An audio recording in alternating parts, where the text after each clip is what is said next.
جی ناظرین، آپ کا خیر مقدم ہے۔ پروگرام فیض فرید عرس فرید کے سلسلہ کی تقریبات 779واں سالانہ عرس ہے حضرت بابا فرید رحمۃ اللہ علیہ کا۔ آپ کے مبارک نگر پاک پتن شریف سے ہم آپ سے مخاطب ہونے کا شرف پا رہے ہیں۔ گفتگو ہے آج سلسلہ چشت اور اصلاح باطن کے حوالے سے۔ ہمیں بڑھنا ہے جناب ڈاکٹر سعید احمد سعیدی کی جانب۔ ڈاکٹر صاحب قبلہ، ابھی جب حافظ صاحب نے کلاہ چہار ترکی کی صورت میں مختلف جو چیزیں اور جو روش ترک کرنے کی بات کی صوفیاء چشت نے، اس میں ہمارے مطالعے میں ہے، میں چاہتا ہوں اس بات کو تھوڑا سا مزید بھی کھولا جائے کہ اور بھی کئی چیزوں سے اعراض کا، بچنے کا، ترک کرنے کا صوفیاء چشت نے اپنے مریدوں کو ہمیشہ پابند بھی رکھا، عمل کر کے بھی دکھایا، ارادت مندوں کو بھی ان چیزوں سے دور رکھا۔ کچھ ایسی مزید چیزوں کی طرف آپ وضاحت فرمائیے۔ بہت شکریہ، بڑا اہم سوال ہے۔ ارشاد ہو۔ یہ در حقیقت انہی چار چیزوں کے اندر شامل ہے، لیکن تھوڑا سا اسے کھولنے کی ضرورت ہے۔ اس طرح ترک دنیا کا انہوں نے حکم دیا، تو دنیا کے اندر مختلف تعلقات آتے ہیں، مختلف مراحل آتے ہیں، تو مشائخ چشت میں خصوصی طور پر یہ ایک پہلو جو ہے، امتیازی پہلو ہمارے سامنے ہے کہ مشائخ چشت نے ہمیشہ دربار سے اور سلاطین سے گریز کیا۔ اللہ اکبر۔ اور یہ بڑی اہم بات ہے، اور بڑی اہم بات ہے، اور بڑی کوشش کے باوجود بھی انہوں نے اپنے آپ کو، مطلب بادشاہوں نے کوشش بھی کی تو انہوں نے اپنے آپ کو دور ہی رکھا، اور یہی کہتے رہے ہم آپ کے لیے دعا گو ہیں، ہمیں ضرورت نہیں ہے آپ کے آنے کی۔ تو چار جو مین تعلیمات ہیں نا، ان میں سے 3 تعلیمات وہ ہیں جو دربار سے تعلق رکھتی ہیں۔ مثلا وہ کہتے ہیں کہ امراء اور سلاطین کی صحبت سے گریز کیا جائے، اس لیے کہ جو صوفی کے لیے مناسب نہیں ہے کہ وہ ان کی صحبت میں جا کر بیٹھے، یعنی کہ یہاں جو نشست و برخاست ہے وہ نہ رکھی جائے، کیونکہ ہر چیز کا اثر ہوتا ہے نا، درست، ہر چیز کا ماحول کا اثر ہوتا ہے۔ تو جس نے لوگوں کے دلوں کو صاف کرنا ہے، اگر وہ دربار سے اس طرح تعلق رکھے گا تو وہ بھی اسی زمرے میں شمار ہو جائے گا نا، اس کی اپروچ بھی اسی طرح تبدیل ہوگی۔ اپروچ تو تبدیل ہو یا نہ ہو، لیکن ایک امیج نیگیٹو ہو جائے گا، جس کی وجہ سے تربیت کا مرحلہ جو ہے اس کو نقصان پہنچ سکتا ہے۔ اچھا، دوسرا یہ ہے کہ امراء سے وظائف کو بھی قبول نہ کیا جائے، سختی سے تلقین ہوتی تھی جو خلفاء ہوتے تھے مشائخ چشت کو۔ اور تیسرا یہ تھا کہ سرکاری نوکری نہ کی جائے، سرکار کی نوکری۔ اس میں ایک پہلو تو یہ ہے، انٹرپرنورشپ کا دور ہے کہ خود ہی کوشش کی جائے اور اپنا سیٹ اپ بنایا جائے، ذاتی کام کیا جائے۔ اچھا، چوتھا پہلو یہ ہے کہ فتوح جو ملتی ہیں، یعنی جو نذرانے آتے ہیں، انہیں تصوف کی زبان میں فتوح کہا جاتا ہے۔ فتوح کو جمع نہ کیا جائے، اللہ جو آئے اس کو جمع کر دو۔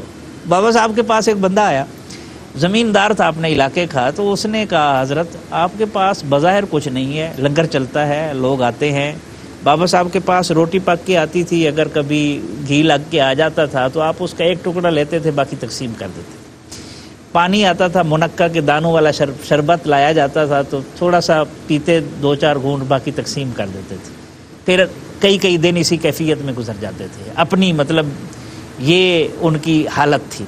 تو اس حوالے سے ایک وہ زمیندار ہے، اس نے کہا حضرت ادھر لنگر چلتا ہے، ہم خرچ کریں تو ہمارے پاس ختم ہو جاتا ہے، اور آپ خرچ کرتے ہیں اور چل رہا ہے مسلسل، نظر ہی نہیں آتا۔ تو آپ نے فرمایا یہ تو راز ہے نا، تیری جیب میں جب تک آخری سکہ جو ہے اس کو تو اللہ کے راستے میں خرچ نہیں کرے گا، تیرے اوپر یہ راز نہیں کھل سکتا۔ اور بابا صاحب کا یہ بھی فرمان ہے، دوسروں کی روٹی نہ کھا بلکہ اپنی روٹی دوسروں کو کھلا۔ کیا کہنا ہے، یہ وہ پہلو ہے جس کی طرف اقبال نے اشارہ کیا تھا، خدا کے عاشق تو ہیں ہزاروں، بنوں میں پھرتے ہیں مارے مارے، میں اس کا بندہ بنوں گا جس کو خدا کے بندوں سے پیار ہو۔ زندہ باد ڈاکٹر صاحب۔ مفتی صاحب قبلہ، ایک بڑا اہم سوال، حضرت بابا فرید رحمۃ اللہ علیہ کی پوری حیات مبارکہ سادگی پر، عاجزی پر، تقوی پر، طہارت پر قائم ہے۔ آپ کی پوری جو حیات کی عمارت ہے ان بڑے ستونوں پر قائم ہے، لیکن انہوں نے کبھی اپنا تقوی، اپنی طہارت، اپنی بزرگی ثابت کرنے کی، بیان کرنے کی، انڈوز کرنے کی کبھی کوئی کوشش نہیں فرمائی۔ آپ کے وصال کے بعد ایسی ڈھیروں سینکڑوں چیزوں کا پتہ حضرت بابا صاحب کے مریدوں کو، ارادت مندوں کو پتہ چلا کہ کون کون سی قیمتی باتوں کے آپ تاجدار گزرے، اور آج ہم دیکھتے ہیں تو ماحول بالکل وائس ورسا، بالکل معکوس۔ کیا کہیے گا اس حوالے سے؟ بہت اہم سوال ہے۔ تقوی ایسا کہ زہد الانبیاء، اللہ اکبر، اور علم ایسا کہ شیخ الاسلام والمسلمین، اللہ اکبر، لیکن اس کے باوجود زندگی میں آپ کو لوگ ایک عام فقیر، ایک درویش سمجھا کرتے تھے، اور آپ کا رویہ بھی ان کے ساتھ ویسا ہی ہوتا تھا. یعنی ایسا نہیں کبھی ممتاز ہو کے بیٹھنا، الگ نشست سجانا اور یہ بتانا کہ میں کوئی شیخ ہوں اور یہ میرے مریدین ہیں. یہ عام جتنے بھی صوفیاء کرام ہیں، بزرگان دین ہیں، ان کو ہم دیکھتے ہیں تو ان کے اندر یہ چیز مشترکہ طور پر ہمیں ملتی ہے، کیونکہ اللہ کے پیارے محبوب صلی اللہ تعالی علیہ وآلہ وسلم کی سیرت کا ایک روشن پہلو یہ ہے کہ میرے مصطفیٰ کریم امام الانبیاء ہونے کے باوجود، مقصود کائنات اور باعث تخلیق کائنات ہونے کے باوجود صحابہ کی مجلس میں کبھی ممتاز ہو کے نہیں بیٹھا کرتے، اللہم صلی علی محمد، اور صحابہ کے ساتھ کام کاج میں شریک ہو جایا کرتے تھے. یہاں بھی ایسا ہے. ابھی ڈاکٹر صاحب نے حوالے دیے حضرت بابا فرید الدین گنج شکر رحمۃ اللہ علیہ کے خورونوش کے حوالے سے کہ اگر ان کے پاس کچھ آتا تھا تو کیوں نہ ہو اولاد جو سیدنا فاروق اعظم کی ہیں، ان کے پاس جب ایسا کھانا آتا تھا تو وہ کہا کرتے تھے کہ یہ میرے سامنے جو کھانا رکھا ہوا ہے یہ میری سلطنت، میری رعایا کے ہر باشندے کو یہ حاصل ہے. اگر ایک وقت میں 2 سالن آ جاتے تھے تو اٹھوا دیا کرتے تھے. فرمایا میں اس کا حساب کیسے دوں گا. جتنے صوفیاء کرام ہیں اگر آپ ان کو پڑھ کے دیکھیں، ڈاکٹر صاحب اس بات کی تصدیق کریں گے کہ وہ اپنی زندگی میں پیر نہیں کہلواتے تھے اپنے آپ کو. پیر تو لوگوں نے بعد میں کہا. وہ ساری زندگی کیا کرتے رہے؟ وہ درس و تدریس کرتے رہے، وہ تعلیم و تعلم کرتے رہے، وہ خدمت خلق کرتے رہے، وہ تزکیہ نفس کرتے رہے، وہ لوگوں کی تربیت کرتے رہے، وہ مخلوق کو خالق سے ملاتے رہے. ساری زندگی انہوں نے اپنے آپ کا اپنا کوئی ڈیزگنیشن ذکر نہیں کیا ہے. اللہ اکبر. یہ پھر جب اعلان ہوا ان کے وصال کے بعد کہ عرش کے نیچے سے منادی نے ندا کی ہے اور اس نے بتایا ہے کہ یہ زہد الانبیاء ہے، اس نے بتایا کہ یہ شیخ الاسلام. بہت ساری آیات اور حدیث اس پر شاہد ہیں. اور وہ بڑا مشہور واقعہ کہ یہاں کوئی مولانا صاحب آئے تھے اور حضرت تاجدار گولڈا کی بارگاہ میں مجلس میں سوال کیا تھا کہ یہ لوگ کیا کر رہے ہیں کہ جی دیکھیں یہ حق فرید یا فرید کر رہے ہیں، یہ قرآن میں کہاں لکھا ہے؟ تو آپ نے فرمایا پھر تو نے قرآن پڑھا ہی نہیں. اس نے کہا جی میں تو شیخ القرآن ہوں. آپ کہتے ہیں قرآن پڑھا نہیں، ساری زندگی ہوگی. فرمایا فَاذْكُرُونِي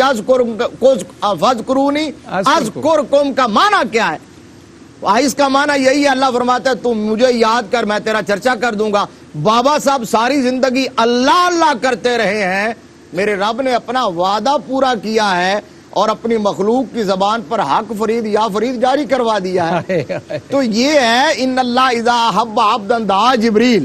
اللہ جب محبوب بناتا ہے تو پھر خود جبریل کو بلاتا ہے اور کہتا ہے یہ میرا محبوب ہے، تو بھی اسے محبوب بنا لے. پھر جبریل بھی محبوب بنا لیتے ہیں. پھر اللہ فرماتا ہے اب اعلان کر، عرش والوں میں اعلان کر، فرش والوں میں اعلان کر، شرق و غرب میں اعلان کر کہ یہ رب کا محبوب ہے. ثم یودع لہ القبول فی الارض. پھر زمین میں بھی اس کے لیے قبولیت عامہ رکھ دی جاتی ہے. تو یہاں جو لوگ آتے ہیں وہ اپنی مرضی سے نہیں آتے، جن کو وہاں سے انویٹیشن ملتا ہے وہ آتے ہیں، اور جن پر حاضری کے اور داخلے کے دروازے بند ہوتے ہیں وہ یہاں آ ہی نہیں سکتے، وہ دور بیٹھ کے فتوے لگاتے رہتے ہیں. اللہ اکبر.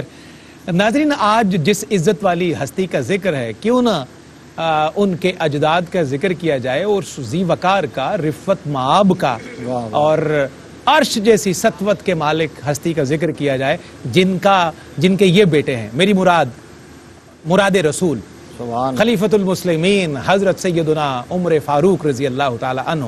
کمال حسن اتفاق کہیے، اللہ کی مہربانی کہیے کہ آج حضرت عمر فاروق کے یوم شہادت کا دن بھی گزرا.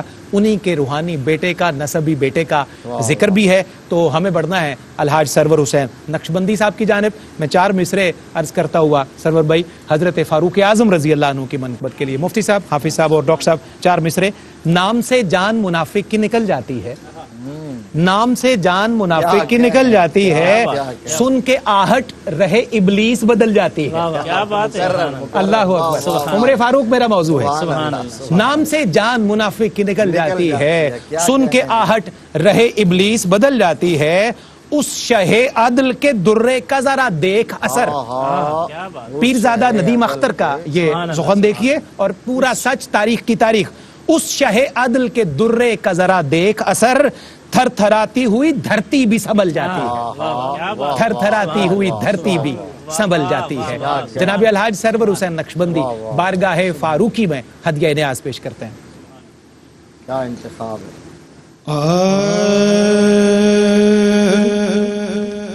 آقا نے خدا سے جنہیں مانگا وہ عمر ہیں،